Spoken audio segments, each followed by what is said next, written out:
शांति। ओम स्वागत है आप सभी का कोटो में कऊ और कऊ में भी कऊ कार्यक्रम में। आज भी हम आपके बीच में प्रस्तुत करते हैं एक कोटो में कऊ और कऊ में भी कऊ आत्मा, जिनको खुद बाबा ने चुना। बाबा का अपने बच्चों को चुनने का तरीका भी निराला और न्यारा है और बाबा के बच्चे भी अति विशेष हैं। तो ऐसे ही विशेष आत्मा हमारे बीच में मौजूद है। आइए हम स्वागत करते हैं डॉक्टर अशोक मेहता भाई साहब का। ओम शांति भाई साहब। ओम शांति बहन। भाई साहब, आज आपका हम सबके बीच में बहुत बहुत स्वागत है। हम सभी दर्शकों को बताना चाहते हैं कि बाबा ने एक बहुत ही विशेष सेवा के निमित्त भाई साहब को बहुत ही न्यारी विधि से चुना। भाई साहब को बाबा का परिचय 1988 में मिला। और कैसे मिला भाई साहब को बाबा का परिचय, क्या विधि थी बाबा की भाई साहब को चुनने के लिए, आइए हम जानते हैं भाई साहब के द्वारा ही। तो भाई साहब, हम सबसे पहले आपसे ये जानना चाहेंगे कि आपको बाबा ने स्वयं चुना, कैसे था बाबा का आपको मिलना और कौन इसके निमित्त बना? ओम शांति। 1988 में हमारी प्यारी दादी गुलजार जी को कुछ गांठ हुई थी, तो ये पता चला दिल्ली के अंदर। उस समय दादी जी का प्रोग्राम था पंजाब में चंडीगढ़ जाने का। लेकिन जब दादी प्रकाश मणि जी को पता चला कि इनको शायद कैंसर की गांठ है, तो उन्होंने कहा बाबा से पूछें, और बाबा ने कहा आप उनको बम्बई ले जाएं। तो इस प्रकार दादी का दूसरे दिन बम्बई आना हुआ। बम्बई में हमारी यज्ञ की उस समय डॉक्टर साहब थी अनिला बहन, डॉक्टर रमेश भाई की बहन। यज्ञ के सब आत्माओं का वो ख्याल रखती थी। तो उन्होंने टाटा अस्पताल में दादी के लिए अपॉइंटमेंट ली थी। लेकिन जो डॉक्टर साहब की अपॉइंटमेंट ली थी वो एक हफ्ते के लिए शायद छुट्टी पे चले गए दूसरे दिन। तो सवाल उठा कि इतना डिले करना चाहिए। तो दादी के साथ में जो गोपाल भाई थे, उन्होंने सोचा ये ठीक नहीं है। तो उन्होंने दूसरे दिन तपास की और हमारी विलेपाले सेंटर की योगिनी बहन ने उनको बताया कि उनके पास मेरा कार्ड था। तो उन्होंने मेरी अपॉइंटमेंट बताई और फिर दूसरे दिन सुबह 7:30 बजे दादी जी को मैंने नानावटी अस्पताल में देखा। तो इस प्रकार दादी जी निमित्त बनी मुझे यज्ञ में लाने के लिए। और फिर दादी का जो भी ट्रीटमेंट करना था, ऑपरेशन हुआ। दादी जी 10 दिन हमारे साथ रही, बाद में सेंटर में गई। फिर मुझे बुलाया कि आप सेंटर में आए, हमारे साथ भोजन लीजिए। तो मुझे और मेरी युगल शरीन बहन को अध्यात्म में बहुत इंटरेस्ट था। तो हम दोनों भोजन पे दादी के साथ लेने गए सेंटर में, और वहाँ दादी जी से थोड़ा परिचय हुआ। पर किसी ने दादी जी का परिचय दिया नहीं था मुझे उसके पहले। न तो मुझे ब्रह्मा कुमारी के बारे में कुछ मालूम था, और मैं एकदम प्रोफेशनल एटिकेट से रहता था। तो खाली पेशेंट को देखता था, बात करता था स्वास्थ्य के बारे में, और फिर चला जाता था। तो जब दादी जी को मिलने हुआ तो कुछ बातें हुई। तो दादी ने कहा आप मधुबन माउंट आबू जरूर आए हमारे पास। तो इस तरह से मेरा कुछ महीनों के बाद आबू जाने का हुआ। और जब वहाँ गया तो उस दरमियान 2 चीज़ें हुई। एक भाई जो कारपेंटरी का काम करने सेवा पर आया था, उसको शायद हार्ट अटैक आ गया, और वो एक दिन पूरा बीमार था। तो जब मैं मधुबन का राउंड लेता था पांडव भवन में, तो मुझे कहा गया कि आप इनको देखेंगे। तो मैंने उनको देखा जाके, और उनका ब्लड प्रेशर बहुत कम था, पसीना छूट रहा था। मैंने कहा इनकी तबीयत बहुत ख़राब है, आपको इनको आईसीयू में भर्ती करना चाहिए, यदि हो तो या तो उनको कोई भी अस्पताल में ले जाना चाहिए क्योंकि उनकी तबीयत काफ़ी गंभीर है। तो फिर उनको एम्बुलेंस में जहाँ से भाई आए थे मेहसाना वहाँ ले आ गया और वहाँ उसने दूसरे दिन शरीर छोड़ा। और हमको और हमारे साथ में जो थे हम को पिकनिक पर ले गए थे दूसरे दिन, और वहाँ हमारे साथ निर्भर भाई जी आए थे, तो उनको भी सीने में कुछ दर्द हुआ और फिर दूसरे दिन उनको भी मुंबई जाने का प्रोग्राम बना, क्योंकि सोचा कि यह हार्ट का बीमारी है और उनका इलाज जल्दी होना चाहिए। तो इस प्रकार मैं गया और दो ऐसे हमारे प्यारे भाइयों की कुछ न कुछ हरकत हुई हार्ट की। तो उस समय हम जब घूमते थे तो मैंने कहा यहाँ का वातावरण बहुत अच्छा है, पहाड़ी है, सरोवर लेक है और सुंदर वृक्ष है, यहाँ का आबोहवा भी इतनी अच्छी है, यहाँ एक अस्पताल हो तो अच्छा हो। इतनी बात हुई और फिर तो बातें जैसे होती है ऐसे आगे कुछ नहीं हुआ। लेकिन जब निर्भर भाई जी का ऑपरेशन हुआ मुंबई के अंदर, तब उनको देखने हमारे एक बहुत नज़दीक के मित्र थे दादा बाटूमल आए थे, और निर्भर भाई जी के साथ उनका बहुत प्यार का संबंध था, बहुत 20 साल पुराना। तो उन्होंने कहा आप क्या करते हैं आजकल कुछ नया? तो उन्होंने कहा हमको अस्पताल बनाना है। तो उस समय बात तो कुछ हुई नहीं थी, खाली इतनी बात हुई थी कि वातावरण अच्छा है, अस्पताल होना चाहिए क्योंकि आपके यहाँ इतने इंटरनेशनल गेस्ट्स आते हैं। तो फिर उन्होंने कहा यदि आपको कन्याओं के लिए, बहनों के लिए कुछ कॉलेजेस बनाना है तो हमको एजुकेशन में इंटरेस्ट है, लेकिन भाई साहब ने कहा कि हमें अभी तो अस्पताल बनाने का विचार है। तो फिर दादा बाटूमल ने कहा ठीक है, मैं मेरे भाई से बात करता हूँ जो होनोलुलु में है, जो फाउंडेशन को कंट्रोल करते हैं। और फिर इस तरह से बात हुई और बात आगे चली कि उनके भाई साहब ने हाँ कहा कि जरूर अस्पताल ब्रह्मा कुमारी बनाती है तो आप उसके अंदर जरूर सहयोग दें। तो इस प्रकार से दादा खुबा बाटूमल को आबू में बुलाया गया। तब जाके उसके बाद में मुझे कहा गया कि आपको आना है क्योंकि आपको उनको समझाना है किस प्रकार का अस्पताल का प्रोजेक्ट आप करना चाहते हैं। तो फिर मैं एक दिन पहले आबू गया और मधुबन में बैठ के अस्पताल का एक प्लान, मेरे पास पुस्तक था planning of a rural hospital, जो अमेरिका की रूरल अस्पताल की थी। उसके अंदर से मैंने कुछ फोटोकॉपी की, कटिंग किया और एक प्रोजेक्ट बना के उनको बताया।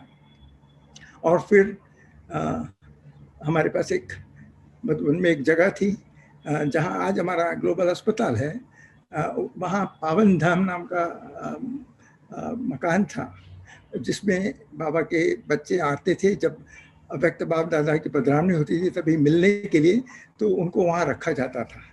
तो उन्होंने कहा ये मकान हमारे पास है, इसमें ही चालू कर दे तो कैसा? तो फिर हमने सोचा कि ये तो बहुत पुराना मकान है और इसकी व्यवस्था अलग प्रकार की है, तो उसको पूरा डिमोलिश करके नया मकान बनाया जाए और उसका कुछ अच्छी तरह से प्लानिंग किया जाए। तो इस प्रकार ग्लोबल अस्पताल का निर्माण का पहला स्वप्न साकार होने को आया। तो दादा खुबा बाटूमल ने उस समय सहयोग दिया, तो उन्होंने जगह लेके दी हमें और फिर उस मकान को गिराया गया और फिर नक्की हुआ कि यहाँ एक नई अस्पताल का निर्माण करना है। तो उस समय हमारे पास धनराशि का भी तो लिमिटेड था, तो उसको स्टेजेस में बांटा गया। फर्स्ट स्टेज में एक 10,000 स्क्वायर फुट बनाया जाए, जिसके अंदर इमरजेंसी ट्रीटमेंट के लिए लेबोरेटरीज हो, फिजियोथेरेपी हो और ओपीडी क्लिनिक्स हो। इस प्रकार से प्लान किया और इस प्रकार से प्रथम स्टेज का निर्माण लगभग अक्टूबर 91 में हुआ। इसके लिए अस्पताल का जो प्लानिंग हुआ उस समय बाबा को पूछा गया, तो बाबा ने कहा कि जो मेरी बेटी थी सोनल, उसको निमित्त बनाया बाबा ने कहा ये बच्ची निर्माण का जो प्लानिंग का काम करेगी। तो इस तरह से हमारा पूरा फैमिली इन्वॉल्व हुआ। उस समय बच्ची की उम्र थी 23 साल। उसने आर्किटेक्ट की परीक्षा पास की थी, लेकिन उसके पहले उसने कुछ काम नहीं किया था। तो देखो बाबा ने उसको चुना और फिर उसको शक्ति दी कि उसने सुंदर अस्पताल के लिए डिज़ाइन बनाई और वहाँ जाके रहती थी 6 हफ्ता 8 हफ्ता। तो क्योंकि जो वहाँ का पहाड़ी का ज़मीन होती है तो ऊपर नीचे होती है, तो उसको अंदर प्लानिंग के अंदर काफ़ी डिफ़िकल्टीज पड़ती है। और मेरी जो बेटी थी वो एनवायरमेंटलिस्ट, उसको पहाड़ का तोड़ना पसंद नहीं, झाड़ का काटना पसंद नहीं। तो ये पूरा अस्पताल इस प्रकार से एनवायरमेंटल फ्रेंडली मकान के हिसाब से बनाया गया। तो इस तरह से हम ज्ञान में खींचे आए। तब तक हमें कुछ ज्ञान का पता नहीं था। मैं सेंटर्स में जाता था दादी के जाने के बाद, लेकिन मुरली कुछ पॉइंट्स सुन के चला आता था। मुझे किसने कहा नहीं कि आप 7 डेज कोर्स करो, क्योंकि मुझे उस समय मैं भी भाग दौड़ बहुत करता था। सुबह में 7:30 को निकलता था, रात को 8:30-9 बजे वापस घर लौटता था। 3 अस्पतालों में काम करता था, डिस्टेंस भी काफ़ी रहता था ट्रैवलिंग का। तो इस प्रकार हम आस्ते आस्ते ज्ञान में पता नहीं कब आए, बल इस तरह से खींचे आए। और जब प्रथम चरण का कार्य पूरा हुआ, उसका उद्घाटन के पहले बाबा ने सबको बुलाया था और सबको बताया, आप सबने कार्य किया या कोई ने कराया? तो सबने कहा बाबा ने कराया। तो बाबा ने कहा निमित्त आपने किया ना, अगर करेंगे नहीं तो पाएंगे नहीं, इसलिए करने के निमित्त बनना अर्थात पाना। ये बहुत सुंदर कहा बाबा ने, निमित्त बनना अर्थात पाना। और फिर बाबा ने सर्वर की उंगली डाल के कार्य संपन्न हो ही सकता है, ये भी बताया। और बाबा ने कहा समझते हो ना कि यह कोई बड़ी बात नहीं है, कभी मुश्किलें आती है, मुश्किलें नहीं समझो, मनोरंजन समझो, बाबा ने कहा। और फिर बाबा ने यह बहुत सुंदर कहा, निमित्त बनना भाग्य की निशानी है। भाग्य आपको खींच कर ले आया, अनेक आत्मा की दुआएं प्राप्त करने का भाग्य, यह काम कम बात नहीं, बाबा ने कहा। मुझे भी ऐसा लगा कि देखिए, मैं बचपन में स्कूल में जब था 11 से 15 साल की उम्र के अंदर, तब मुझे गांधीयन इन्फ्लुएंस काफ़ी आया था। गांधी जी की आत्मकथा कहो, मेरा महाराज सत्यना प्रयोग गुजराती में था, वो पढ़ा था। और हमारी एक क्लास टीचर थी, उस टाइम हम 5th स्टैंडर्ड कहते थे, आज का 9th स्टैंडर्ड के अंदर, वो गांधी जी के साथ जेल में रही थी। और गांधी जी ने उसको काफ़ी चिट्ठियाँ लिखी थी, तो वो लेके आती थी और हम सबको सुनाती थी। और वो ज़माना एक अलग था, 49-50 जब गांधी जी का जस्ट देहांत हुआ था, भारत जब आज़ाद हुआ था, और सबको इतनी भावना थी कि हमें जाके देश के लिए कुछ कार्य करना है। तो हम लोगों को ये बहुत दिल के अंदर था कि हम भी कुछ बड़े होके कुछ करेंगे भारत के लिए। तो जब मैं डॉक्टर बना तो सोचता था कभी गांव में जाके सेवा करनी चाहिए, लेकिन वो हुआ नहीं। मैं सर्जन हुआ, स्पेशलिस्ट हुआ, और फिर जो हम रैट रेस कहते हैं, उसके अंदर प्रोफेशनली बहुत आगे बढ़ने की हमेशा तीव्र इच्छा, तो भाग दौड़ चालू रही। तो इस प्रकार जब ये चांस मिला वापस आबू के अंदर रूरल अस्पताल बनाने का, तो इस स्वप्न को साकार होता देखा हमने। और बाबा ने तो बहुत सुंदर कहा कि अनेक आत्मा की दुआएं प्राप्त करने का भाग्य वह कम नहीं है, बात कम नहीं। और बाबा ने कहा कि यह बिरलों को प्राप्त होता है। तो मैं समझता हूँ कि जो हमारी संकल्प होता है, संकल्प की स्थिति बाबा ने कराई, खींच के लाया। और इस प्रकार से बाबा की सेवा में प्रस्तुत हुए। तो मैं जब भी मधुबन जाता था, अस्पताल की कंस्ट्रक्शन हो रही थी तब, तो जाके सुखधाम में रहता था, तो मैं हमेशा मुरली सुनने को चले जाता था। तो मुझे मुरली सुनना बहुत अच्छा लगता था और ऐसे आस्ते आस्ते मैं ज्ञान में आया। कभी कभी भाइयों के बहनों के साथ, शीलू बहन के साथ, सूरज भाई के साथ छोटा क्लासेस जरूर लिया, लेकिन ऐसे फॉर्मल आत्मा परमात्मा कर्म ये नहीं। कर्म की जो फिलॉसफी थी, ये तो हमारे, मैं जैन घर में पैदा हुआ था, तो कर्म की फिलॉसफी हमारे खून के अंदर थी। और जो आत्मा की बात थी वो भी हमें बहुत मीठी लगती थी, क्योंकि हमारे यहाँ भी एक षड दर्शन था, उसमें कहते हैं आत्मा है, आत्मा नित्य है, आत्मा कर्म का करता है, आत्मा कर्म का भोगता है, मोक्ष है और मोक्ष का उपाय है। ये जो बात की बात आती है मोक्ष की बात, तो वहाँ जाके हम ड्रामा की बात आती है तो शायद थोड़ा फर्क लगता है, लेकिन कर्म की बात बहुत अच्छी लगती थी।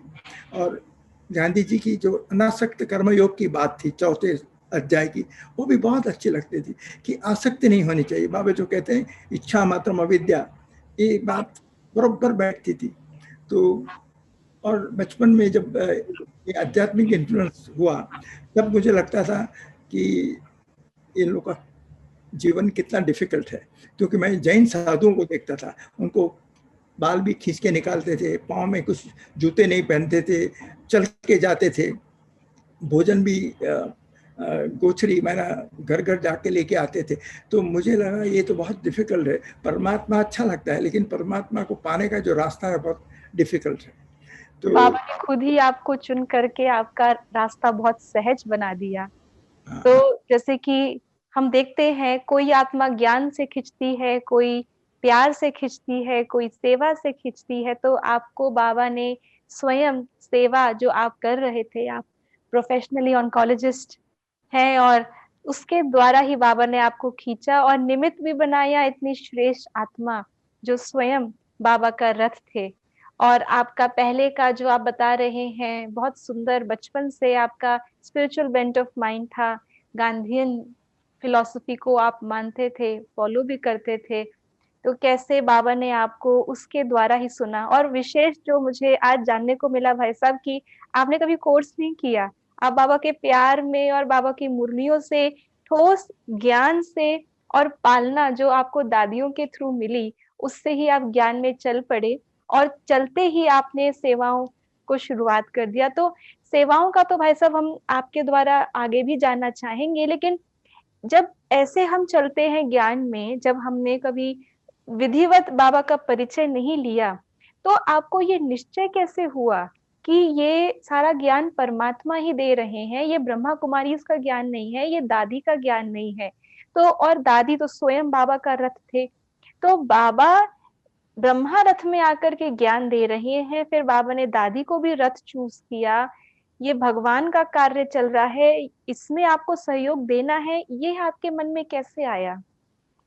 जब एक अस्पताल का निर्माण का कार्य चालू हुआ, तो हमारी दादी प्रकाशमणि जी ने कहा कि डॉक्टर आप विदेश में जाएं और एक प्रोजेक्ट के बारे में हमारे सेंटर्स के भाई बहनों को उसका इंफॉर्मेशन इंट्रोडक्शन कीजिए। तो इस प्रकार मेरा विदेश जाना हुआ। करीब करीब 8 देशों में गया। पहले तो लंदन गया था, यूके में, वहाँ से फिर जर्मनी, फ्रांस, उसके बाद में मैं अमेरिका गया, तो वहाँ के 3 centres, New York, San Francisco, Los Angeles और बॉस्टन में भी गया था।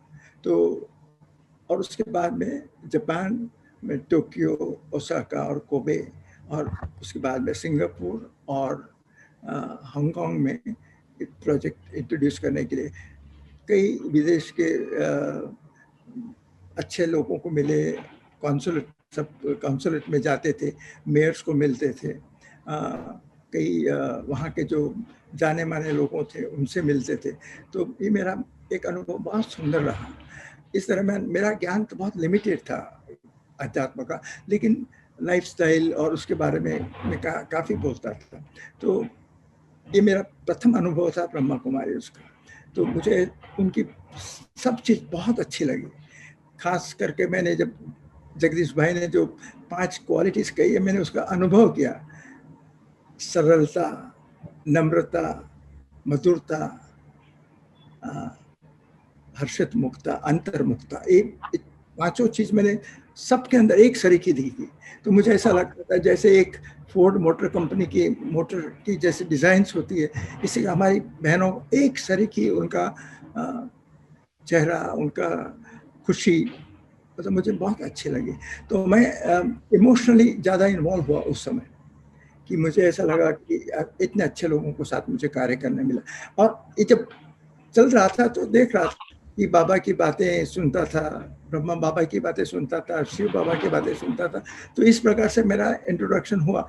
जब बाबा को प्रथम बार मिले और बाबा ने ये सब बताया, तब तक शायद उतना ख्याल नहीं था।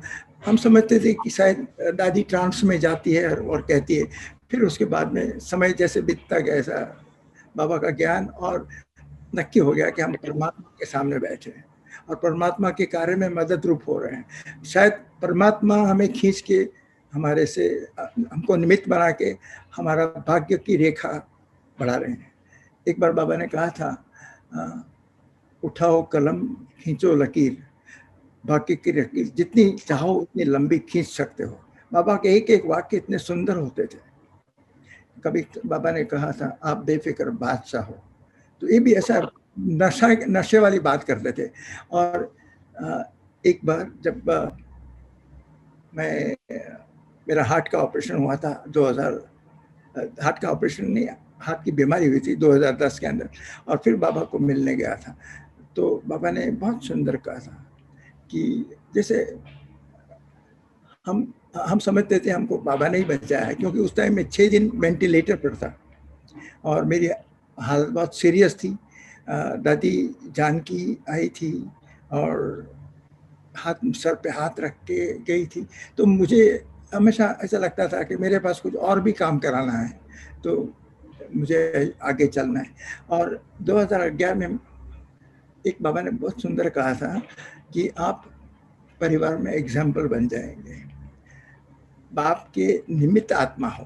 बाबा ने ये बहुत सुंदर कहा था, बाप के निमित्त आत्मा हो तो आप में बाप दिखाई पड़े, दिखाई देवे। सब यही कहे कि जैसे बाप है ऐसे बाप समान है। तो ये बाबा ने बहुत कि ऐसे ही हो सकता है नारा और प्यारा में। तो बाबा की हर स्टेज पर मुझे मदद मिली है।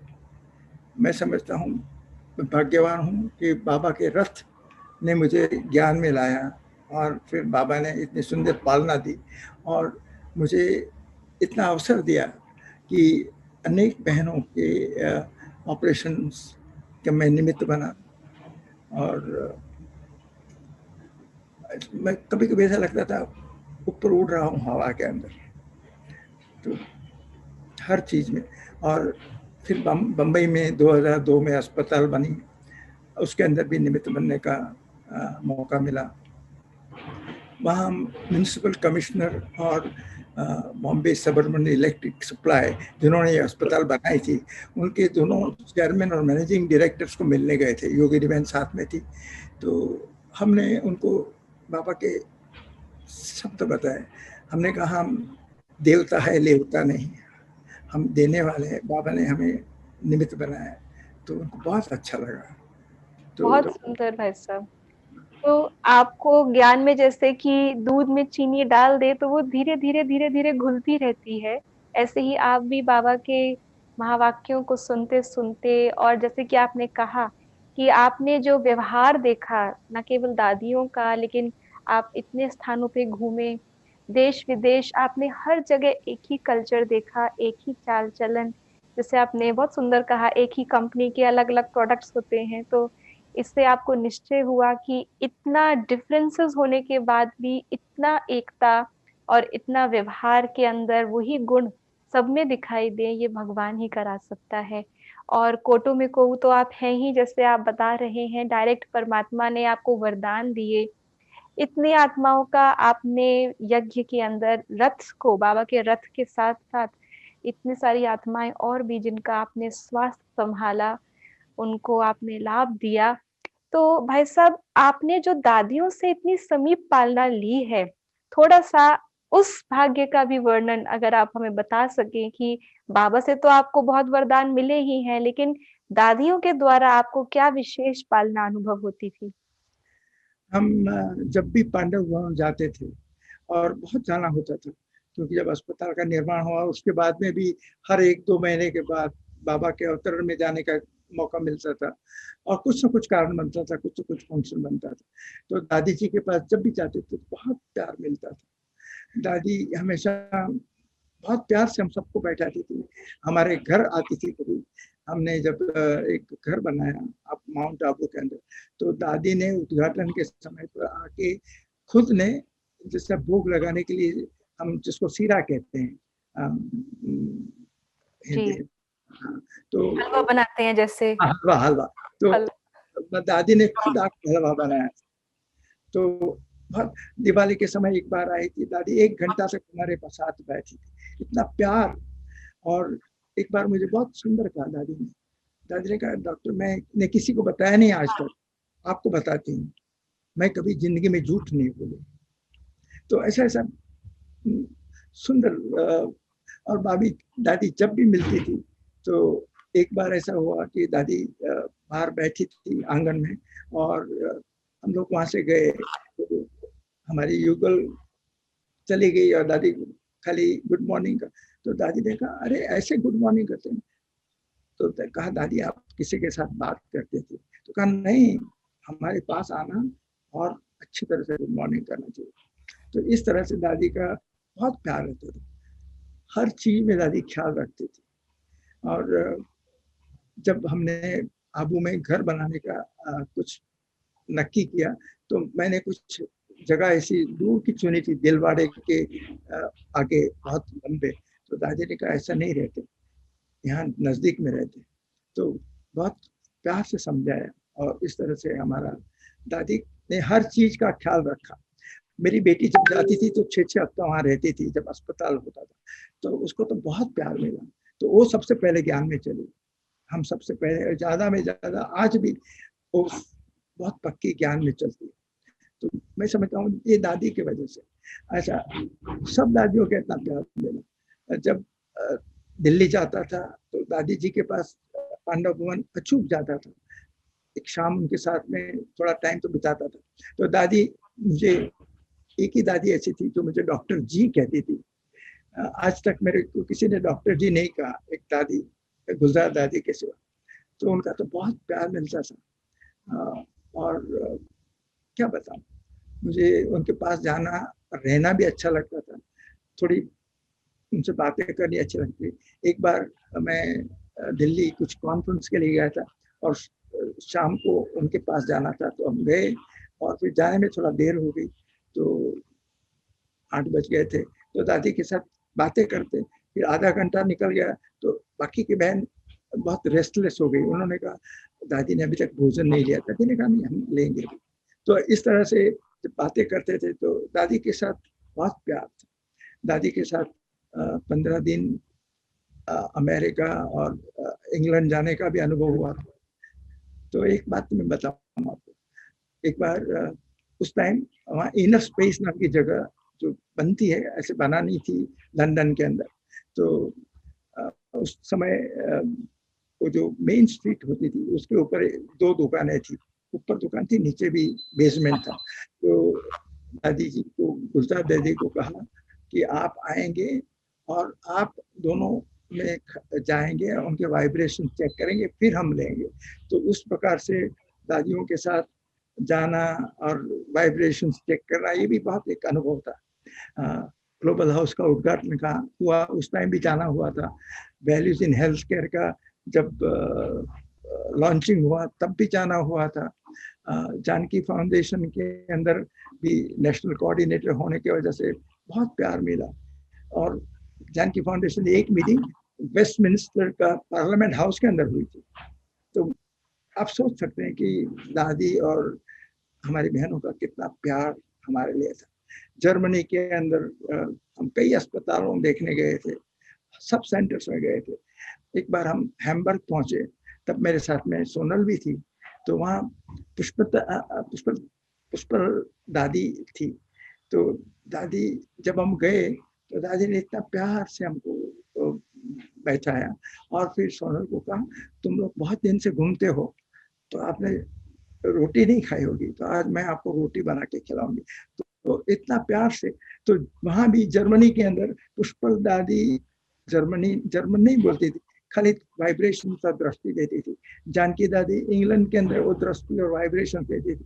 तो ये अनुभव सब बहुत सुंदर रहा कि हर एक दादी को देखा कि किस तरह से वो काम करती है। हिंदुस्तान के, भारत के अंदर भी देखा।